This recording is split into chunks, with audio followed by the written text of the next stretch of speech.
Hello everyone, I hope each one of you is keeping safe. तो हमने अभी तक क्या पढ़ा है, हमने reactivity series of metals last video में कवर किया था। इस वीडियो में हम ये समझेंगे कि आयनिक कंपाउंड्स कैसे फॉर्म होते हैं, right. When metals and non metals react together that leads to formation of ionic compounds. Ionic compounds क्या होते हैं, कैसे फॉर्म होते हैं और इनकी प्रॉपर्टीज क्या होती है, हम वो सब डिस्कस करेंगे और इससे रिलेटेड क्या क्या क्वेश्चंस आ सकते हैं। So let's start with the video.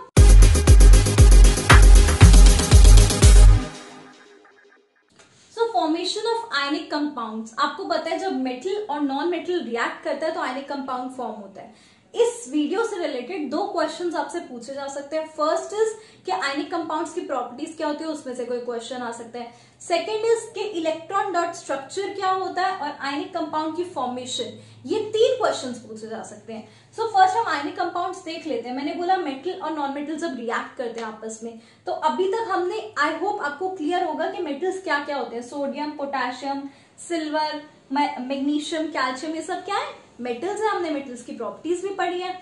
अब क्या है, जो मेटल्स के अलावा दूसरी चीज होती है हमारी जो पीरियोडिक टेबल होती है, उसमें क्या होता है, दूसरी चीज क्या होती है, non metals, right. Periodic table और पीरियोडिक क्लासिफिकेशन हम आगे वाली वीडियोस में कवर करेंगे, 5th चैप्टर है हमारा। बट एनीवेज, तो अभी मैं आपको एक्सप्लेन कर रही हूँ बस आयनिक कंपाउंड्स का मतलब क्या हुआ। आप देखोगे सोडियम मेटल है, क्लोरीन क्या है, नॉन मेटल। एक मेटल एक नॉन मेटल मिला, बना क्या, आयनिक कंपाउंड, राइट। ऐसी एग्जांपल मैंने लिख दिए, potassium chloride, silver bromide, magnesium chloride, calcium oxide.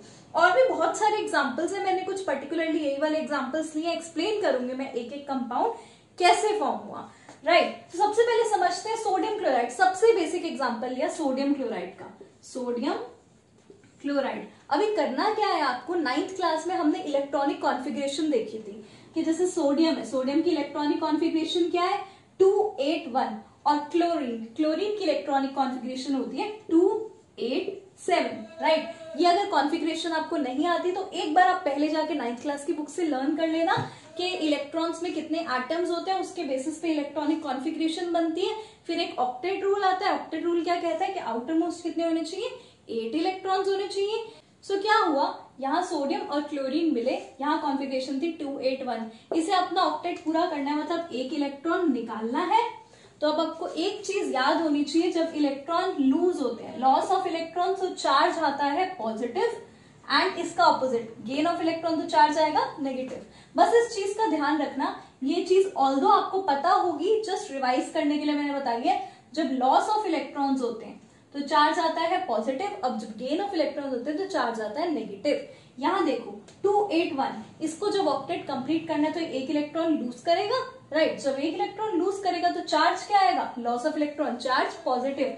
तो Na पे चार्ज आया +1, एक इलेक्ट्रॉन लूज किया तो, राइट। इसकी कॉन्फ़िगरेशन क्या हुई, 28। सिमिलरली क्लोरीन में देखो 287।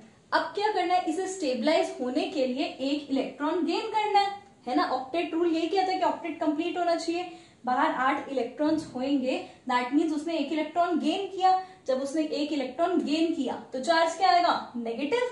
तो ये हुआ Cl-1, ठीक है।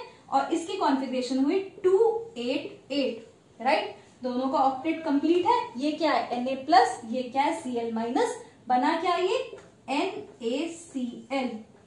ऐसे कंपाउंड्स फॉर्म होते हैं, ये फॉर्मेशन आ सकती है। अब थोड़ा डिटेल में हम समझते हैं इसे, राइट। सो अब अगर डायरेक्ट क्वेश्चन आ गया तो आप कैसे अटेम्प्ट करेंगे वो देखते हैं। Na gives Na++ इलेक्ट्रॉन, मैंने इसे इक्वेशन के फॉर्म में लिख दिया कि Na में कितने इलेक्ट्रॉन्स है, 281। अभी हमने देखा Na+ में कितने हैं, 28, राइट। एक इलेक्ट्रॉन इसने क्या किया, लूज किया। आपको दिख रहा होगा एक इलेक्ट्रॉन लूज किया Na ने, तो इसलिए इलेक्ट्रॉन लूज किया तो यहाँ लिखेंगे, और इलेक्ट्रॉन गेन किया तो इस साइड लिखेंगे, राइट। क्लोरीन ने जब एक इलेक्ट्रॉन गेन किया तो 287 इसकी कॉन्फ़िगरेशन थी। जब इलेक्ट्रॉन गेन किया तो इसकी कॉन्फ़िगरेशन हुई 288 Cl-। अब देखो, अब दो तरह के क्वेश्चन आएंगे। अगर आपसे सिंपल पूछ दिया कि इलेक्ट्रॉन डॉट स्ट्रक्चर लिखो कंपाउंड का, right. If you have to write electron dot structure of the compound, तो आप सिंपल लिखोगे Na के आउटर मोस्ट शेल में कितने इलेक्ट्रॉन्स हैं, 1 इलेक्ट्रॉन है आउटर मोस्ट शेल में, तो यहाँ एक डॉट लगा दो। अब डॉट की जगह आप क्रॉस भी लगा सकते हो, स्टार भी लगा सकते हो, वो आपकी मर्जी, राइट। तो मैंने यहाँ Na के साथ डॉट लगा दी क्योंकि एक इलेक्ट्रॉन है, राइट। अब क्लोरीन, क्लोरीन में कितने आउटरमोस्ट 7 इलेक्ट्रॉन्स, तो Cl लिखा मैंने, और Cl के साथ मैंने क्या किया, दूसरे पेन से मैं शो करती हूँ, Cl के साथ मैंने यहाँ 7 इलेक्ट्रॉन्स है आउटरमोस्ट शेल में, तो मैंने यहाँ 7 क्रॉस लगा दिए, या फिर आप डॉट भी लगा सकते हो, that is completely up to you. ये मैंने 7 बना दिए, राइट। अब करना क्या है, ये तो हुआ हमारा simple electron dot structure. Electron dot structure का मतलब हुआ जो भी एलिमेंट है वो लिखो, और उसके पास कितने आउटरमोस्ट शेल में कितने इलेक्ट्रॉन्स है वो लिखो। Na के पास आउटरमोस्ट शेल में 1 इलेक्ट्रॉन था, क्लोरीन के पास 7 इलेक्ट्रॉन्स थे, तो मैंने लिख दिया दोनों के इलेक्ट्रॉन डॉट स्ट्रक्चर। अगर क्वेश्चन आता है formation of ionic compounds, NaCl कैसे फॉर्म होता है ये बताओ, तो आपने पूरा लिखना है। Na ने क्या किया, 1 इलेक्ट्रॉन लूज किया, क्लोरीन ने 1 इलेक्ट्रॉन गेन किया, उसके बाद Na और Cl का इलेक्ट्रॉन डॉट स्ट्रक्चर लिखेंगे, और उसके बाद इलेक्ट्रॉन शो करेंगे। इसके पास 7 इलेक्ट्रॉन है, इसके पास 1 इलेक्ट्रॉन है, तो इसको 1 इलेक्ट्रॉन कम करना है, ये बात आपको क्लियर है, और क्लोरीन ने 1 इलेक्ट्रॉन गेन करना है। तो क्या हुआ, ये इलेक्ट्रॉन इधर चला गया, Na ने लूज कर दिया इलेक्ट्रॉन, और क्लोरीन ने वही वाला इलेक्ट्रॉन ले लिया। समझो इस चीज को, Na has lost 1 electron and chlorine has gained that electron. तो क्या हुआ, this will lead to the formation of NaCl। समझने वाली बात है ये, दो लोग हैं, ठीक है, एक के पास एक एक्स्ट्रा है और Cl के पास एक कम है, राइट। तो क्या करेगा, वो बोलेगा भाई मुझे दे दे, मेरा भी ऑक्टेट कंप्लीट हो जाए, तेरा भी ऑक्टेट कंप्लीट हो जाए, राइट। तो ये क्या हुआ, NaCl इस तरह फॉर्म हुआ। ऐसे ही एक और एग्जांपल लेते हैं, फिर आपको पूरा क्लियर हो जाएगा। MgCl2 का एग्जांपल लेंगे हम, राइट। सो नेक्स्ट हम पहले कैल्शियम ऑक्साइड का एग्जांपल देखते हैं। लेट सपोज कैल्शियम ऑक्साइड का आपको इलेक्ट्रॉन डॉट स्ट्रक्चर लिखना है और उसके साथ फॉर्मेशन ऑफ आयनिक कंपाउंड्स भी दिखाना है। तो पहले तो कॉन्फ़िगरेशन लिख दी मैंने इसकी 2882, राइट, कैल्शियम की कॉन्फ़िगरेशन, और यहाँ ऑक्सीजन की कॉन्फ़िगरेशन 26, राइट। अब आपको दिख रहा होगा आउटरमोस्ट इलेक्ट्रॉन इसमें कितने हैं, कैल्शियम में आउटरमोस्ट 2 इलेक्ट्रॉन्स है, तो कैल्शियम के ऊपर मैंने 2 इलेक्ट्रॉन्स लगाए, इलेक्ट्रॉन डॉट स्ट्रक्चर लिख दिया मैंने। ऐसे ऑक्सीजन में 2 और 6, तो आउटरमोस्ट कितने हैं, 6 इलेक्ट्रॉन्स है, तो मैंने यहाँ 6 क्रॉसेस लगा दी ऑक्सीजन के ऊपर, ये इसका इलेक्ट्रॉन डॉट स्ट्रक्चर हो गया। अब सीधी सी बात है, क्योंकि इसे अपना ऑक्टेट कंप्लीट करना है, तो 2 इलेक्ट्रॉन्स क्या करने पड़ेंगे, लूज करने पड़ेंगे। जब ये 2 इलेक्ट्रॉन्स लूज करेगा तो चार्ज क्या आएगा, प्लस। आई होप ये चीज क्लियर हो कि जब इलेक्ट्रॉन्स लूज होते हैं तो चार्ज प्लस आता है, और इलेक्ट्रॉन्स गेन होते हैं तो चार्ज माइनस आता है, उल्टा होता है, राइट। तो कैल्शियम ने क्या किया, 2 इलेक्ट्रॉन्स लूज करे, बना क्या, C8 पॉजिटिव प्लस 2 इलेक्ट्रॉन्स। इस साइड लिख रही हूँ मतलब इलेक्ट्रॉन्स लूज किए हैं, इस साइड लिखूंगी मतलब इलेक्ट्रॉन्स गेन। ऑक्सीजन के पास 2-6 कॉन्फ़िगरेशन है, तो ऑक्सीजन को 2 इलेक्ट्रॉन्स और चाहिए, राइट। जब इसे 2 इलेक्ट्रॉन्स और चाहिए तो क्या होगा, oxygen plus 2 electrons give O2 minus, right, electrons gain, तो चार्ज आया नेगेटिव। ये दोनों आप पहले रिएक्शंस लिखेंगे, उसके बाद क्या करेंगे, इसमें देखो 2 इलेक्ट्रॉन्स एक्स्ट्रा है, 2882, इसने 2 इलेक्ट्रॉन्स लूज करने हैं और इसी ने वही 2 इलेक्ट्रॉन्स गेन करने हैं। तो क्या होगा, ये वाला मेटल और ये वाला नॉन मेटल आपस में रिएक्ट करेंगे, और ये बोलेगा कि दोनों इलेक्ट्रॉन्स मुझे दे दो, ताकि मेरा भी ऑक्टेट कंप्लीट हो जाए, इसके पास भी 8 इलेक्ट्रॉन्स हो जाएंगे, और इसके भी आउटरमोस्ट शेल में, अब ये हो गया ना इसका आउटरमोस्ट शेल, इसमें भी 8 इलेक्ट्रॉन्स हो जाएंगे, राइट। तो कंपाउंड क्या फॉर्म होगा, CaO।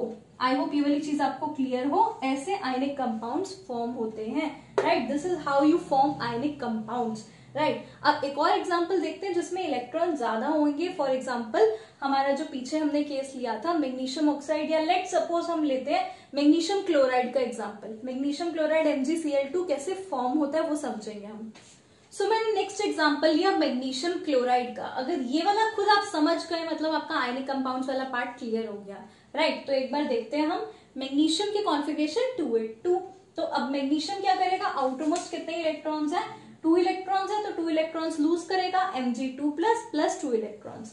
यहाँ क्लोरीन है, क्लोरीन की कॉन्फ़िगरेशन 287, आउटरमोस्ट 7 है, तो उसको क्या चाहिए, 1 इलेक्ट्रॉन्स का गेन करना है, तो यहाँ +1 इलेक्ट्रॉन लिखा तो Cl माइनस बना। अगर इसी की आपको इलेक्ट्रॉनिक कॉन्फ़िगरेशन लिखने को बोले तो Mg, या फिर लुईस डॉट स्ट्रक्चर जो आप कहते हैं, तो Mg प्लस यहाँ पे 2 इलेक्ट्रॉन शो करे बिकॉज आउटरमोस्ट 2 इलेक्ट्रॉन्स हैं, एंड यहाँ क्लोरीन में क्या करेंगे, क्लोरीन में आउटरमोस्ट उसको 1 इलेक्ट्रॉन चाहिए, 7 इलेक्ट्रॉन्स है, तो यहाँ 7 शो करूंगी मैं। आउटरमोस्ट शेल में कितने इलेक्ट्रॉन्स है, 7, तो मैंने ऐसे शो कर दिया। अब इसमें दो इंपॉर्टेंट चीजें समझनी है। फर्स्ट इज, यहां देखो मैग्नीशियम ने क्या करना है, 2 इलेक्ट्रॉन्स लूज करने हैं, क्लोरीन ने 1 इलेक्ट्रॉन गेन करना है। यहाँ 1 इलेक्ट्रॉन है और यहाँ 2 इलेक्ट्रॉन है।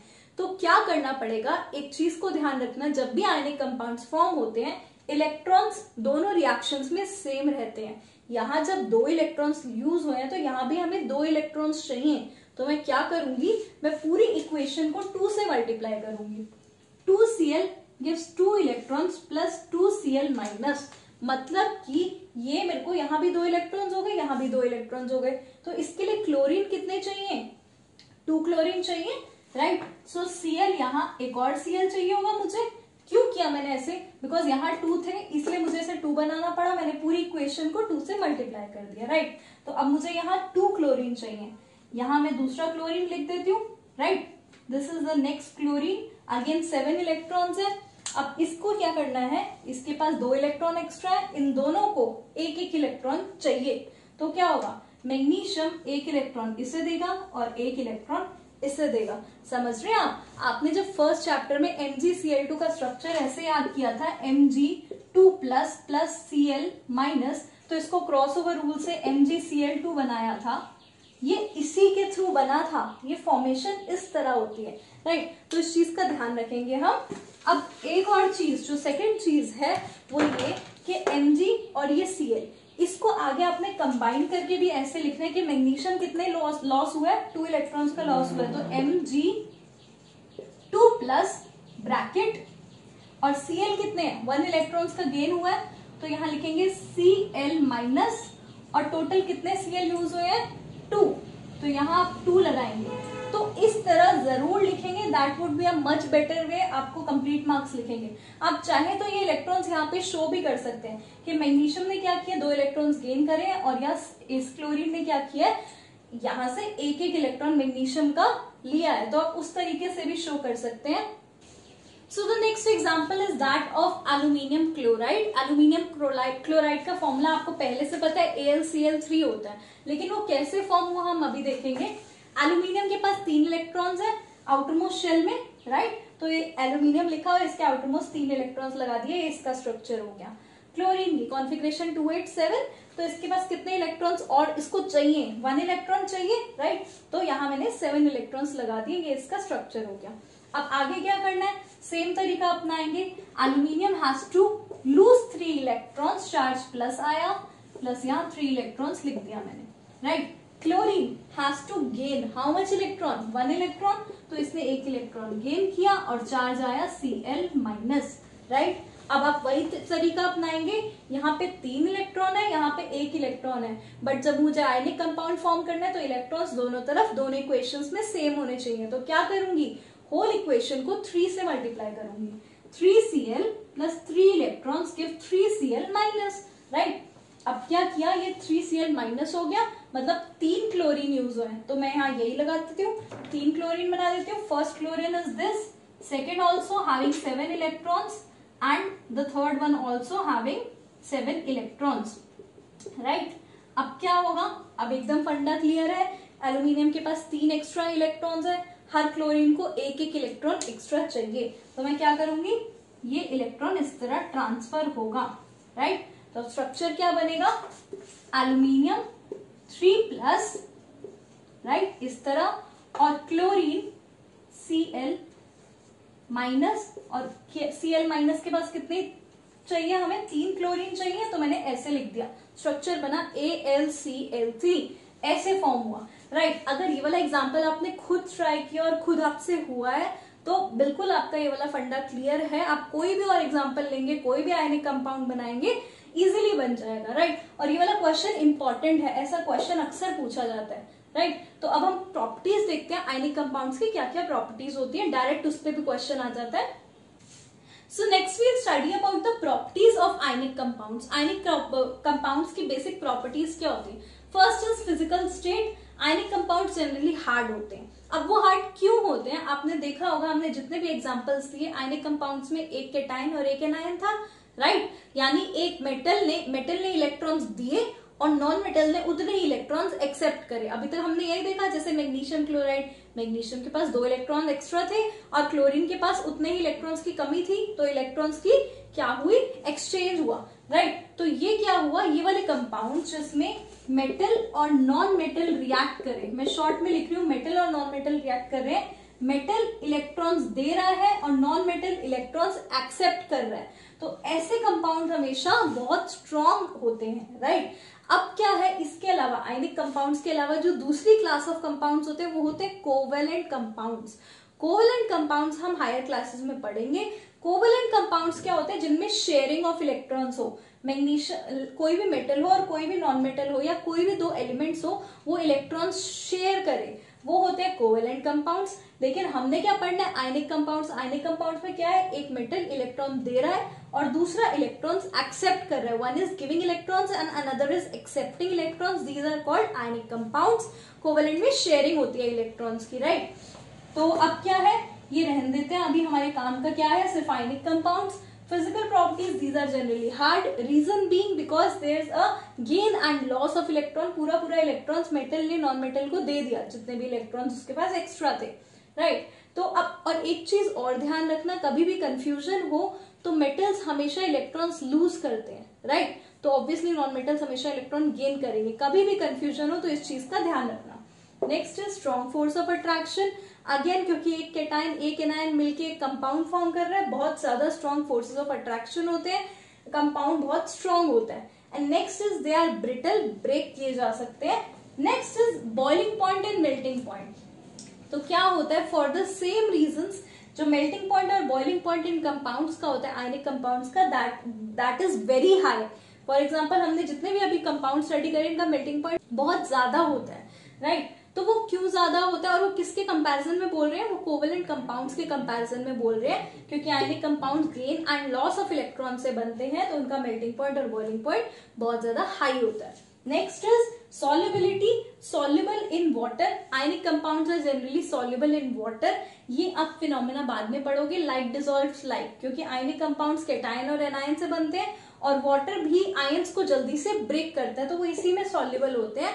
And they are insoluble in petrol, kerosene, diesel, कुछ भी एक्स्ट्रा लेंगे उन सब में इनसॉल्युबल होगा। And of course soluble in water के साथ आप अल्कोहल भी ऐड कर सकते हैं, they are even soluble in alcohol.